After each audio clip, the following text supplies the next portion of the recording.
From the newsrooms of the Sydney Morning Herald and The Age, this is Inside Politics from Please Explain.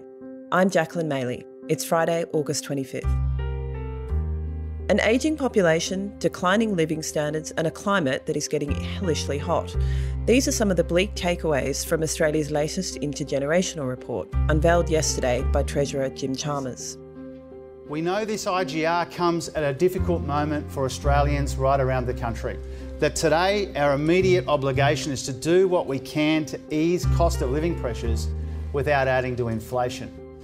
But the critics out there who say that we need to wait before engaging with our long-term prospects just don't seem to get it.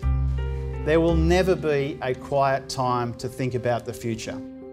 It offers an occasionally terrifying snapshot of the future for young Australians, as the lucky generation, the baby boomers, age and the rest of us are left to look after them. And as we age, there will be a smaller share of working age people, putting pressure on our tax base, at the same time as we face growing spending pressures from the NDIS, aged care, health, defence. According to the report, there will be 40 million people in Australia by 2060, and the main spending pressures on the budget will grow from 1/3 to 1/2 of all Commonwealth government spending. Now, this IGR sets out the choices that will determine whether we succeed or fail in the years ahead. And it sends, I think, a pretty clear and compelling message. We can own the future, but only if we take the big shifts seriously. Because if the 1980s meant the end of certainty, the 2020s must mark the end of complacency. So what do these projections mean for the standard of living in Australia? What kind of future are we bequeathing to the next generation? And why are young people not marching in the streets in outrage? Today, senior economics reporter Shane Wright and chief political correspondent David Crowe join me to discuss Australia's possibly terrifying future.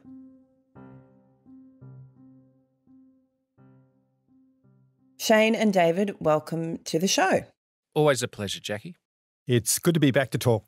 So Shane, Treasurer Jim Chalmers unveiled the latest Intergenerational Report yesterday, and for people who don't know, it's a report that projects 4 decades ahead to predict what the demographic and budgetary pressures on Australia will be in the future. And the findings are unsettling in some instances, aren't they? Yeah, this idea, the IGR or the Intergenerational Report, was started by Peter Costello back in 2002, and he was talking particularly to his own backbench at the time. These are the pressures that are going to hit the budget. They are financial, they're economic, and they're demographic. And at the time, it was, oh my goodness, look at what's going to happen in 2042.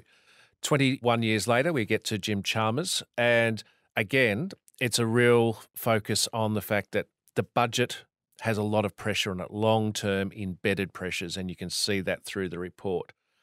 It's a wake-up to all of us who think we're going to live forever, because there's a lot of information around how many people are going to die in terms of as age catches up with us. So, for instance, the proportion of people who are working, this is the age dependency ratio, the number of people over 65 relative to the number of people of working age. Mm-hmm. It's going to jump from about a quarter to about 40% over the next 20 years.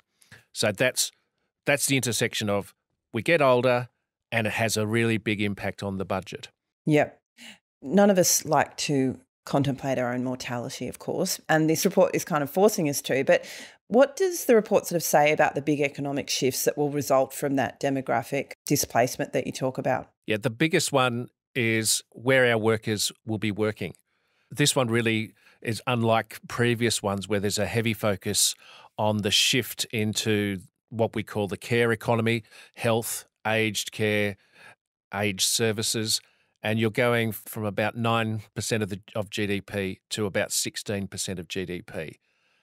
And that means, in terms of numbers of people, the health aged care sector employs 2.2 million Australians at the moment, the biggest employer in the country. Within 40 years, 4.5 million people will be working in that sector. That's a big increase. And it actually squeezes out employment in other areas because at the end of the day, as we've seen with, say, the Aged Care Royal Commission, we actually have to do a much better job looking after our older Australians. Okay, so that's sort of one of the big economic shifts that will take place. How do we respond to that shift? Where will all those workers come from, for example? Well, look, Jackie, I need to break it to you now that your life as a journalist is coming to a rapid end and it's time for you to move into aged care. So that, like, you're actually going to see more people shift into those areas. And we actually, you can see the starts of it now. We've actually had a large increase in women over the last 10 years, and particularly over the last 10 years, the number of people over the age of 65, 67 working. And a lot of them are ending up in aged care or in the health services altogether. It may be part-time, but that sort of shift, which you can see the elements of it right now, is going to accelerate as we all get older. A lot of those jobs will be filled by immigrants, though, won't they? And does the report have anything to say about immigration or the number of new Australians that we might bring over from other places? Yeah, the whole report's predicated on no actual change in terms of net overseas migration, which stays at 235,000. Right. Now, every IGR has a base assumption. If I go back to Peter Costello's one, and this has been one of the most obvious changes, his report was based on the assumption that we'd have net overseas migration of 90,000 a year. There's been a huge change in that policy space. So migration is one part of it. More people coming into the workforce, which we've seen over the last 2 years. There's been this explosion of people working. But countering that is the fact that fertility of women will continue to edge down. So the number of babies being born is actually going to fall. Like our natural population growth rate is going to halve over the next 40 years because, one, fewer babies, two, we're older, we die. Back to this mortality question, Jackie, which we'll have to put onto the religious podcast next time we have a chat. I feel like we should quote Hamlet at this point. Gazing in a skeleton or a skull. I feel like we should all just go out drinking because this is such a dismal document that we almost need a little break right now before we move on to the other parts of the discussion. It's a grim outlook, isn't it? I mean, this is the point of the Intergenerational Report. It's just, dire forecast after dire forecast, whether it's climate, whether it's economic growth, mortality, and who's going to look after us when we get older. We haven't got to climate change yet either. Yeah. We're getting there. Don't worry. David, I did want to ask you about that and shift the focus to young people, because we're seeing already a whole generation of young people reconciling with the reality that they may never own their own home, even, as their parents were able to. And renters have had a little bit of political sunshine recently, as we spoke about last week. But overall, it seems to me that young voters are often left out of policy discussions. Should younger generations be worried by this report? And, given that we can't even decide on short-term solutions to the housing crisis now? Yeah, I think we have to bring it back to the policy debate that we've got in the here and now, because we know that the forecasts will be wrong. You can't forecast 40 years out. The forecasts in the 2002 Intergenerational Report were missed. They didn't foresee the global financial crisis. The one before the pandemic didn't foresee the pandemic. But the trend is the concerning issue, and this forecast for a much harder time over the next 40 years with lower growth should be of great concern to younger Australians, because they're the ones who've got to carry it. And I think that is actually sort of a missing part of the political debate at the moment. Housing is one area where we really see it, with Max Chandler-Mather stepping up from the Greens to really put pressure on the government to do more on housing, and that has led to some results on that policy. But there are a number of fronts where the Intergenerational Report highlights this, major issue for Australian politics today: climate, school education, by the way, and the NAPLAN results this week wasn't so good. Housing, national income growth being lower, so that future generations simply won't get the great boost in household income that we've seen over the last 40 years. And that's a really tough message to send to the next generation. And sometimes I think I'm surprised that they're not out there marching in the streets saying, well, look, what are you bequeathing to us and why?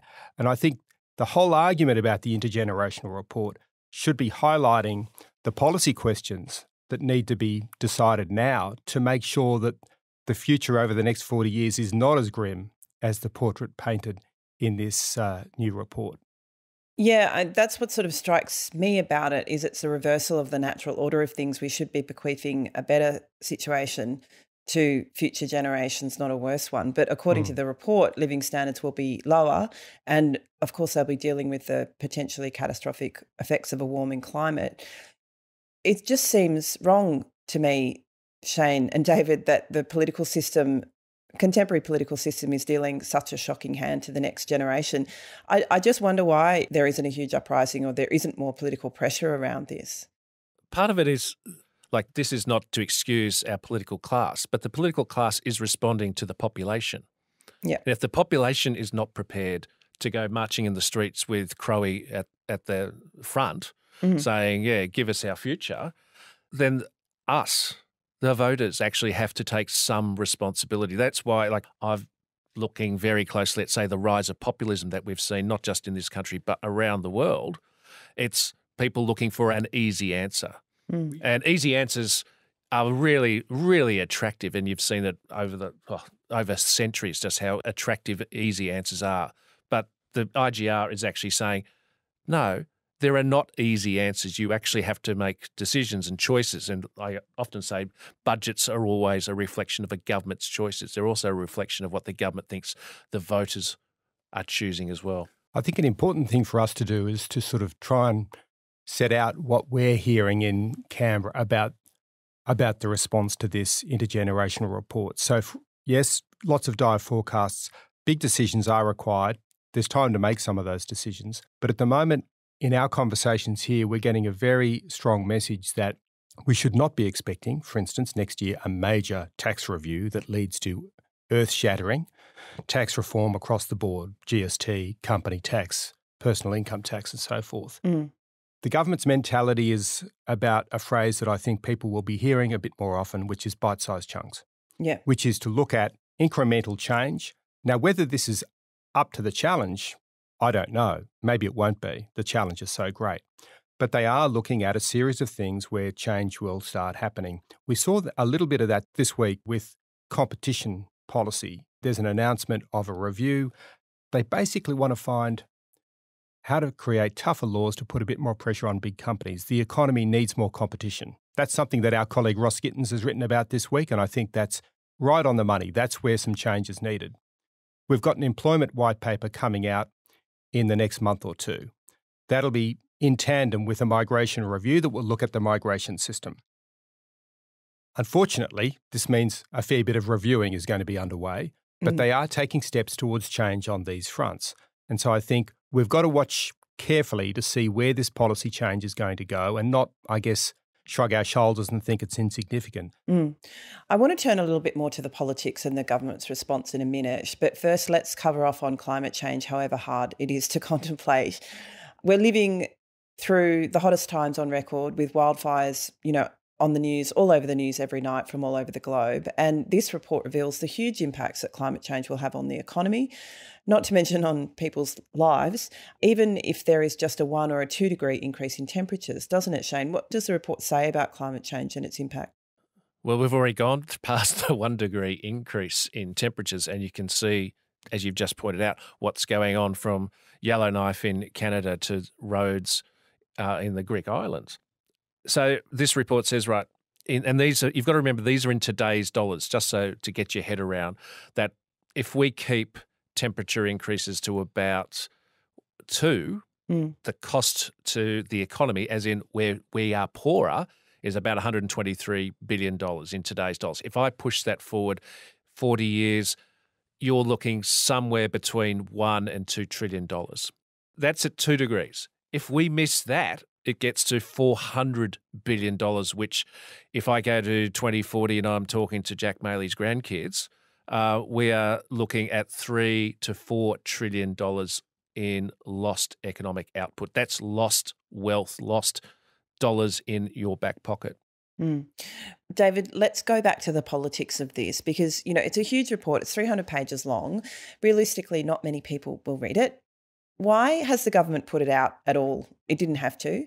Does the Treasurer actually want to see this as a springboard for reform, a beginning of a discussion that will lead to something tangible and real and practical, or will it just become another dusty, forgotten government report?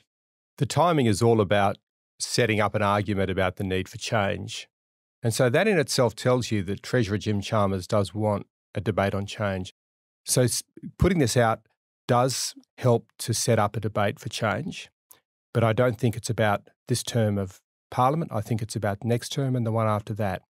I think the government's intention is to revise this document in about 3 years and put it out in the middle of every term of Parliament. And so it is shaping debate with a sort of a regular drumbeat. That is the goal. That's easier said than done because surprises always come along. That's been the story of the last, or my time covering federal politics, and you think you've got a clear narrative about the change you want to make and then everything goes wrong. So that's the intention, I think, here with Jim Chalmers. He has floated in the past, or sort of hinted in the past, at things like revising the Stage 3 tax cuts. That's really one of the iconic issues now in tax reform in Australia. Should those tax cuts be scaled back? When that was floated last year, it was then taken off the agenda. Anthony Albanese basically squashed that debate and said it's not happening. So they're locked in on that now. But I do think that they need a bit more room to move on debate on tax and on other fronts so that they've got some reform options because, as we've been saying, the challenges are so great in this document, substantial changes needed, and they can't just sort of go along with, ducking some of those hard decisions. It's absolutely fascinating, if somewhat terrifying. And I'm sure this is something that we'll return to in the future. Gentlemen, thank you for contemplating your mortality with me today. I hope we didn't depress our listeners too much. And let's convene now for a strong shot of liquor. Sounds a great plan. Good idea. Cheers. Today's episode of Please Explain was produced by Chi Wong, with technical assistance by Debbie Harrington. Our executive producer is Ruby Schwartz. Please Explain is a production of The Age and the Sydney Morning Herald. If you enjoy the show and want more of our journalism, subscribe to our newspapers today. It's the best way to support what we do. Search The Age or smh.com.au/subscribe. I'm Jacqueline Maley. This is Inside Politics from Please Explain. Thank you for listening.